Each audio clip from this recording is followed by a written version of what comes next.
Du coup, passons à notre deuxième joueur du jour. On va essayer d'avancer. Danilo Gallinari, si tu veux bien, qui est un cas intéressant que toi, tu avais mis devant un Kobe dans ton top 5. Et effectivement, en parlant, je vais peut-être te rejoindre, on verra. Donc, Gallinari, rapidement, 9 saisons sur la décennie, techniquement, puisqu'il a une saison blanche en 2014 à cause d'une blessure au genou. Donc, seulement 9 et pas 10. 17 points de moyenne sur la décennie, 31 minutes par match sur l'ensemble de la décennie. C'est quand même pas mal. Et d'ailleurs, ça se voit au niveau du minutage complet, puisqu'il est à 15 700 minutes, ce qui est dans le top 100, qui est même 90e, et 502 matchs sur cette décennie. Aucune récompense individuelle pour Gallinari, évidemment. Alors par contre, là, c'est là où on s'amuse. Au niveau des comparaisons NBADraft.net, tu sais que j'aime bien me moquer de ces comparaisons. Eux, ils avaient dit Detlef Schrempf. Ouais, parce qu'il est blanc. Mais en vrai, c'est pas si. Enfin, j'ai pas une connaissance pure de Detlef Schrempf, mais bon, ce ailier de grande taille, plutôt porté sur le shoot, c'est pas scandaleux, quoi. Européen, blanc et shooter, ouais. Et d'ailleurs, tu vas voir que Draft Express, qui sont quand même largement meilleurs que NBADraft.net, ils ont fait un peu la même chose, puisque pour eux, leur meilleur scénario possible au moment de la draft, c'était Edo Turkoglu. Ouais, bon. Et le pire possible, c'était Mike Dunleavy Jr. Mais après, c'est pas trop décalé par rapport aux joueurs. Non, effectivement. Et puis au niveau des surnoms basketball référence, on a Il Gallo, évidemment, et on a aussi The Rooster. Est-ce que tu sais pourquoi The Rooster? Bah, ça veut dire coq en anglais, un truc comme ça. Et que Ouais, Gallo, mais pourquoi est-ce qu'on l'appelle Gallinari, ça fait Gallo, le coq. Je sais pas si c'est en latin ou directement en italien, mais je pense que c'est ça. En italien, exactement. Tu es très fort en langue étrangère à ce que je vois. Je suis très fort en coq. Meilleur qu'en quiz, d'ailleurs. Bref, son parcours, donc au début de notre décennie, il n'a que 22 ans, puisqu'il sort de la draft 2008. Donc il a passé 2 ans à s'adapter, et au début de notre décennie 2011, il est titulaire, et même titulaire à plein temps, puisque 35 minutes par match, 48 matchs pour New York. Donc la saison se déroule très très bien avec Mike D'Antoni, 16 points de moyenne, 35 minutes par match, j'ai déjà dit. Et il y a le trade de Carmelo Anthony qui arrive cette année-là, malheureusement pour lui en tout cas, puisqu'il ne reste pas à New York où il s'est éclaté, il va du côté de Denver ensuite. Il fait à peine 14 matchs plus les playoffs et ça perd contre Oklahoma City au premier tour. Et puis 2012, encore une fois, 31 minutes par match, 15 points de moyenne. Ça sort contre les Lakers au premier tour des playoffs 2012. 2013, c'est un peu une de ses meilleures années, peut-être même la meilleure. C'est l'année où Denver récupère Iguodala. Denver n'a pas de go-to-guy attitré. C'est un peu une rotation de très bons joueurs et lui en fait partie. Il est à plus de 33 minutes par match, 15 points de moyenne, mais malheureusement, il se blesse juste avant la fin de la saison régulière, lui aussi. Début avril 2013, donc il fait une superbe saison régulière, mais pas les playoffs. 2014, il ne joue pas du tout, je l'ai dit, saison blanche à cause de sa blessure. 2015, il revient, 24 minutes par match. Voilà, retour discret. Évidemment, pas de playoff du côté de Denver. 2016, il reprend son rôle complet et de titulaire à 35 minutes par match. Jokic est arrivé timidement, mais c'est encore Gallinari qui a 20 points par match de moyenne. 2017, un peu pareil, 34 minutes par match, 18 points de moyenne. Ensuite, il signe du côté des Clippers, mais malheureusement, seulement 21 matchs en 2018. Et puis 2019, encore une fois, une belle équipe de jeunes ou de vétérans des Clippers qui s'amusent pas mal, qui se fera sortir au premier tour contre Golden State, et lui encore à 20 points par match dans cette équipe-là. 20 points par match en tant que titulaire, 31 minutes par match. Et puis, dernière année, il va à OKC. Et là, c'est, tu sais, la fameuse année dans la bulle. Et il fait partie, il devient poste 4 titulaire de cette équipe avec Chris Paul et Gilgeous Alexander. Et il s'éclate toujours autant, 19 points par match, temps de jeu titulaire, etc. Et ça perd en playoff contre Houston au premier tour.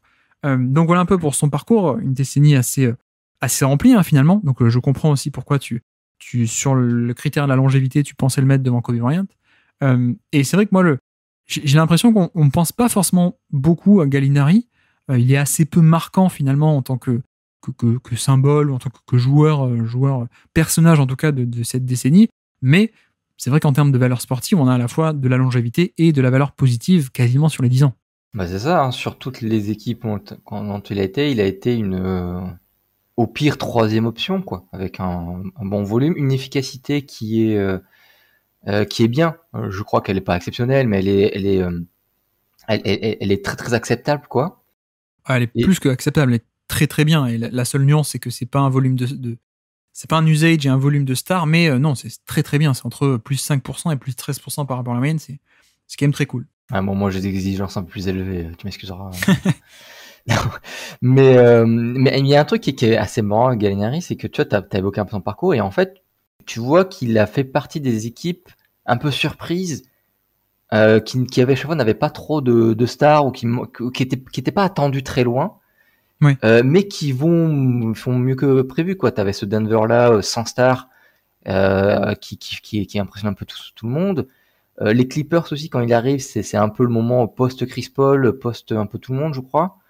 Et là aussi, il y a au moins la deuxième année, je crois, où ils font un peu stresser. C'est quoi? C'est les Warriors qui font un peu stresser Tout à en fait, playoff. ouais.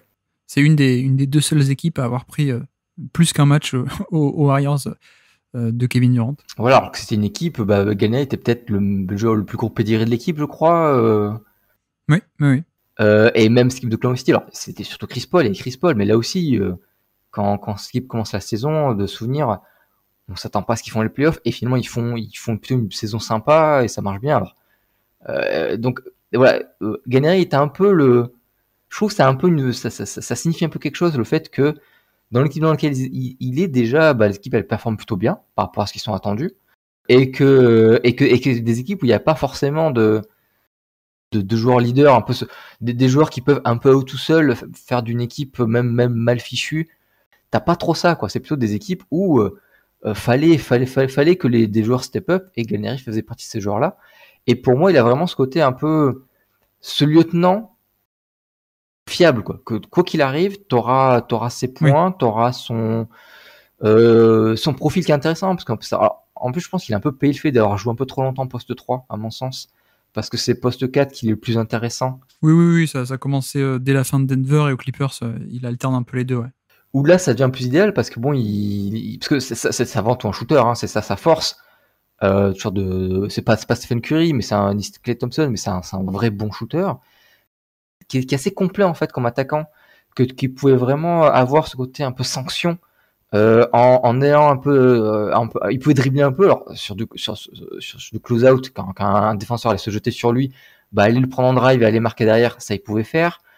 Aller un peu dans la raquette, et tirer à mi-distance avec une efficacité relativement acceptable, pour faire un peu de pick and roll. Enfin voilà, donc t'avais quand même, il pouvait un peu marquer un peu dans n'importe quelle manière. Alors après, ce qui bloquait, c'est qu'il pouvait pas non plus, il était pas très dynamique comme attaquant. Tu pouvais pas non plus à lui seul essayer de casser une défense, à lui seul essayer là où on parlait de Kobe Bryant qui pouvait un peu en n'importe quelle circonstance marquer un panier une fois sur deux. Gallinari, il pouvait le faire plutôt que quand des circonstances un peu favorables y étaient, c'est-à-dire soit un défenseur plus petit, soit un peu d'espace pour shooter, soit un close-out maladroit. Ouais, mais tu vois, c'est là où j'aime bien la manière dont tu as présenté les choses, parce qu'effectivement, le truc qu'on est obligé de dire, c'est que ce n'est pas une première option d'équipe, mais j'aime bien ta manière de le formuler plutôt, qui est de dire, mais en fait, dans ces équipes, il a jamais été plus bas que la troisième option, quoi. Ce qui est sensiblement dire la même chose, mais de manière un peu plus connotée positivement, peut-être.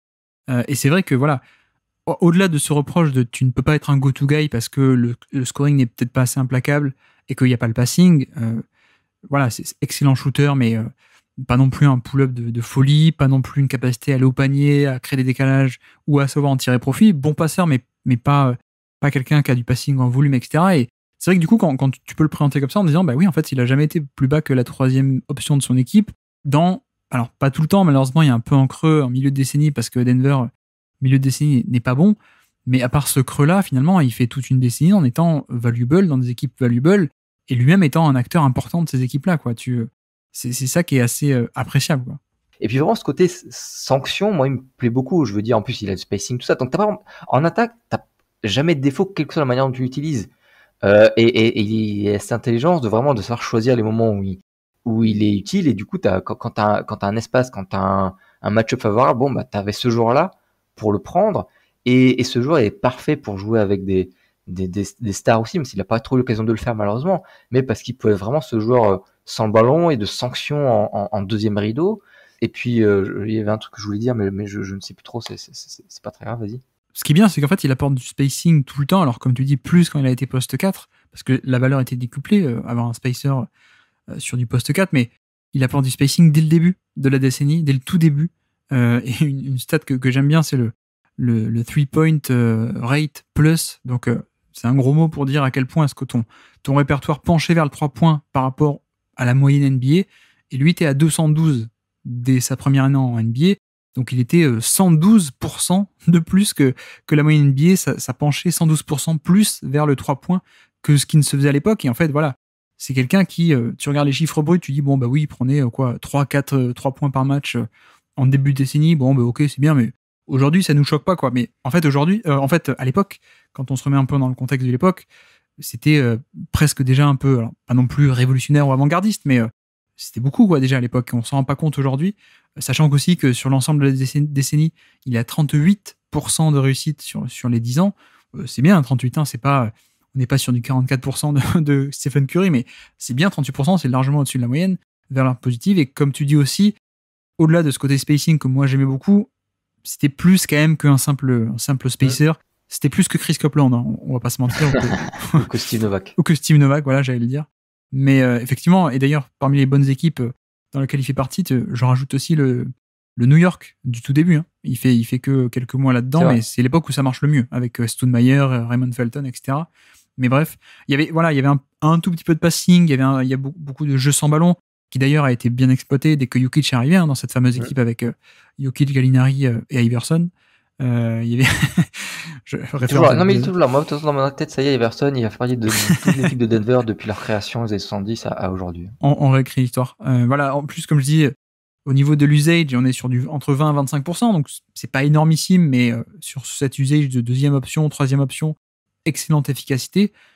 Quand on rajoute à ça sa top année en 2013, que je trouve est de vraiment très bon niveau, voilà, il y a plein d'arguments très positifs, pardon. Après, peut-être le bémol que je mettrais, c'est que j'ai l'impression qu'il n'a pas eu la décennie qu'il aurait pu avoir à cause de blessures et à cause d'équipes un peu nulles, quoi. Enfin, en tout cas, pas forcément excellentissimes. Et l'autre point, c'est que, parmi les points négatifs, il y a un manque de playoff qui est flagrant sur cette décennie.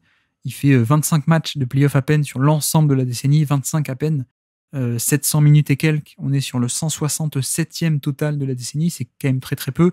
Pour vous dire, Andrew Bynum, en 2 saisons, fait l'équivalent en termes de minutage et de matchs. Et donc, sur l'ensemble de la décennie, Gallinari fait autant que Bynum en 2 saisons.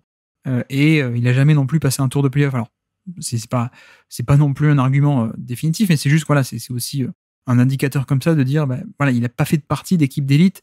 Et c'est un peu dommage parce qu'il avait tout, quoi. En termes de niveau intrinsèque, il avait un truc de très bon, il a la longévité, mais malheureusement, il n'a jamais été dans des équipes excellentissimes où tu dis, oui, ce profil-là dans la bonne équipe, il apporte plein de valeur, quoi. Oui, et puis il y avait un côté, ce que je voulais dire tout à l'heure, c'était un peu que il a eu plein d'équipes différentes, plein de coachs différents, et tout le temps, il était quand même constant. Il était tout le temps capable de produire ce qu'il faisait. Après, je pense que c'est quand même un joueur qui est pas si loin de son plafond, en fait, tout le long. Oui. Alors, c'est pas tant, effectivement, tu l'aurais mis au Houston Darden, par exemple. Je pense que tu as tes matchs de playoff, tu te rends compte à quel point il est intéressant, et tu mets post 4, tu te rends compte à quel point il est intéressant. Mais le joueur lui-même ne change pas beaucoup. Donc, c'est plus des circonstances autour. Voilà. Et puis, je sais pas, sur la défense, je sais pas si on touche un mot, mais en défense, bon, c'est pas un bon défenseur, mais il est pas catastrophique, quoi. C'est pas Ren Anderson, c'est pas Kevin Love, par exemple, quoi. Même là, tu vois, il y a pas trop à critiquer. Donc, t'as vraiment ce côté lieutenant ou second lieutenant, peut-être pas parfait, mais que t'es très content d'avoir, quoi. Effectivement. Mais c'est juste que, imagine qu'il avait été, je sais pas moi, comme tu dis, à Houston pendant 5-6 ans, ou dans les Clippers de Lob City, ça avait été le poste 3 des Clippers de Lob City, ou ce genre de truc. En fait, oui, il aurait fait déjà plus de moments en playoff, plus d'impact de ce côté-là. Là, c'est vrai que c'est un peu dommage, mais comme tu dis, en termes de niveau intrinsèque, oui, il a un peu atteint son maximum en NBA, ça, on est d'accord. Puis tu parlais des blessures. Je crois qu'il fait pratiquement aucune saison complète, en vrai. Oui. Enfin, alors, il y en a quand même pas mal où il manque à peine moins de 10 matchs, quoi. Donc, relativement complet, qu'on peut dire quand même. Mais du coup, au niveau du classement, tu commençais à parler de Kevin Love. Moi, j'avais ciblé un peu Batum, donc on est pile dans la même zone. Qu'est-ce qu'on fait? On le met par là? Je préfère Gallinari comme joueur, mais je pense que Kevin Love a eu plus de poids dans ses équipes, plus un rôle de franchise player, parce qu'aussi, ce côté passeur et même rebondeur, je pense qui offensif notamment, que oui, Kevin Love a un poids qu'avait peut-être plus Gallinari, plus le fait qu'il a eu le rôle de franchise player, même si, comme je dis, peut-être un peu favorisé par le contexte, mais quand même, il l'a fait et il a bien assumé. Donc oui, je me bataille un peu dans ma tête entre où mettre Gallinari par rapport à Kevin Love, qui était un peu qui se ressemble un peu dans les profils, des choses comme ça. Et Batum, j'ai un peu du mal à me faire une opinion parce que je vise pas bien. Je crois que Batum ça me va de le mettre derrière Gallinari. Batum, je pense, et tu me diras, tu me corriges, mais je crois que sur la décennie, tu as du coup les années Portland où tu as une espèce de super role player, mais que role player. Et après, tu as cette période à Charlotte où il est un peu un style franchise player, mais ça marche pas. Où il est, à mes yeux, très intéressant. Mais en fait, il a en fait en vrai un rôle d'espèce de franchise player en vrai. De role player en vrai. Là où Gallinari, je pense, c'est le cran au-dessus quand même. Je sais pas si Batum n'a pas un meilleur impact sur son équipe, tu vois, de par son rôle, de par ce qu'il fait. Mais par contre, si tu parles de performance, je pense que Gallinari est systématiquement au-dessus à cause de ce rôle de deuxième, troisième lieutenant permanent, quoi. Je m'imagine pas le mettre devant Kevin Love, quand même, que pourtant j'avais descendu dès le premier épisode et que je n'étais pas hyper fan, mais quand même, quoi. Il y a 2 ou 3 ans, début de décennie, avant d'aller à Cleveland, où il est quand même leader d'une équipe et de bonnes attaques, on va dire. Pas un top go-to guy, évidemment, mais voilà, dans un rôle que Gallinari n'a jamais eu, finalement. Donc, Comment tu mesures les années Cleveland de Kevin Love par rapport aux années Gallinari? un peu similairement, hein. Un peu similairement, justement. Et pour moi, il n'y a pas tant que cette différence. Ok. Ouais, je pense que Gallinari est quand même meilleur. Ouais. Me semble, j'ai pas fait une comparaison absolue, hein, mais je pense qu'il est un peu plus efficace, moins gênant en défense. Mais donc je mettrais quand même Gallinari sur ces années-là un peu plus que Kevin Love. Ouais, mais je mets quand même les années Kevin Love en première option d'équipe au-dessus. Donc, oui, voilà, j'entends quand tu fais la bascule avec, bah ouais, mais si tu rajoutes les années franchise player de Kevin Love, ça rattrape et ça dépasse, quoi. Ouais, je pense qu'on va le mettre là, entre Kevin Love et Batum, du coup, et devant Carmelo Anthony, devant Ginobili, devant Hayward. Je pense qu'on va faire ça. Non, mais tu vois, je sais pas, peut-être qu'il faudra reclasser Jrue Holiday. Peut-être que j'ai bien fait de remonter Kevin Love, mais peut-être pas Jrue Holiday. Parce que je me dis, ouais, Jrue Holiday contre Gallinari, je suis pas sûr que je mette Gallinari derrière. C'est vrai que t'as un peu la même. Si je dis une bêtise, si je dis est-ce que c'est un peu le même joueur sur des postes et donc des rôles différents, mais un peu ce côté niveau de jeu pur, c'est-à-dire. Ouais, sauf que Jrue Holiday n'était pas efficace, quoi. Donc c'est la grande différence, quoi. Ouais, mais il avait quand même plus de playmaking et même si sa défense. Ouais. Ok, c'est un meneur et que la défense est un peu impactante, je pense quand même que ça lui fait gagner des points. Oui, non, mais je comptais pas tout refaire là maintenant, mais tu vois, je me pose la question. Donc mais en tout cas, ouais, on va le mettre là pour l'instant, entre Kevin Love et Batum. On va le mettre là. Hop, et du coup, petit jeu, on va faire un petit quiz pour finir, un qui est dans l'effectif. Et donc, j'ai été assez gentil, j'ai pas pris un effectif de il y a 10 ans. J'ai pris un truc assez récent et c'est un effectif. Il y a des noms qu'on connaît, donc ça va. C'est l'effectif, justement, des Clippers de 2018, dans lesquels, alors lui, il fait qu'une vingtaine de matchs, mais c'est un effectif très changeant entre 2 cycles, on va dire. Il était assez marrant. Est-ce que tu es capable de me citer des Clippers de 2018? Ok. Bon, je pense qu'il y a du Patrick Beverley. Ouais. Je crois que Blake Griffin est encore là. Non. Blake Griffin est encore là, ouais. En fait, il y a eu l'échange de Chris Paul avant la saison et l'échange de Blake Griffin en cours de saison. Donc déjà, ça te fait pas mal de joueurs de ces échanges-là à citer, si tu y penses. Alors attends. J'étais sur Patrick Beverley. Est-ce que Patrick Patterson est pas là? Non. Est-ce que Gilgeous Alexander?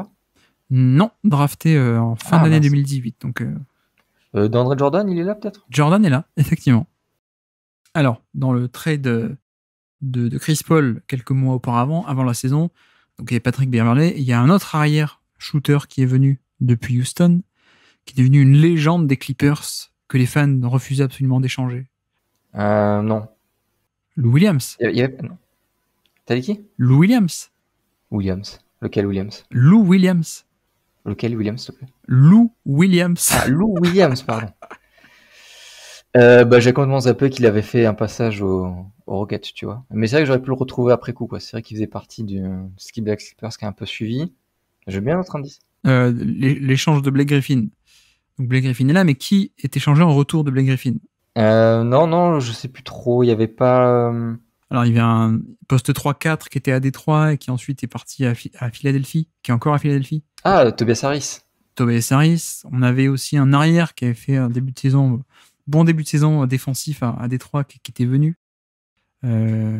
qui avait commencé à Boston d'ailleurs. C'est pas Avery Bradley? Avery Bradley, effectivement. On avait le fils d'un coach. Bon, ça c'est facile. Ah, Austin Rivers. Austin Rivers était là, effectivement. On avait un ancien 4e pick de draft 2010, il me semble. Wesley Johnson. Wesley Johnson était là. Après, on avait des étrangers. On avait un, je crois que c'est. Il y a Zubac. Non, il n'y a pas Zubac encore. Par contre, on a un autre géant, très géant. Marjanovic. Marjanovic, effectivement, est là. Et un autre Européen. Alors lui, je crois que ça faisait des années qu'on l'attendait en NBA. Il est venu cette année-là. C'est une légende. Teodosic. Exactement. Teodosic était là cette année-là. Et puis il est reparti. En Europe. Et puis, alors qui c'est que je peux te faire deviner encore? On avait quelqu'un qui était passé par la fac de Wisconsin, qui a fait un Final Four ou une finale, je sais plus. Sam Decker. Exactement, Sam Decker. Là, je suis étonné que tu l'aies. Parce que j'ai cru en lui. Je vais pousser le bouchon. Est-ce que tu as un défenseur qui est passé par South Carolina, qui a un peu explosé, qui s'est révélé un peu, qui a gagné des minutes non drafté cette année-là aux Clippers? Ah, c'était genre du Tyron Wallace ou des trucs comme ça. Là. Et Tyron Wallace était là, effectivement. Je m'attendais pas à ce que tu le trouves. Mais il est sorti de loin celui-là. Hein. Ah oui, totalement. Non, alors je te donne le prénom. Sindarius. Ah, Tornwell. Tornwell, effectivement. Je t'épargne les Juwan Evans, un petit meneur scoreur, les Willie Reed et les CJ Williams, qui était lui aussi une surprise. Mais bref, donc voilà pour cet effectif des Clippers 2018. Ça va, t'as pas été catastrophique non plus. Non mais t'as vu, avec les indices, je suis fort. Hein.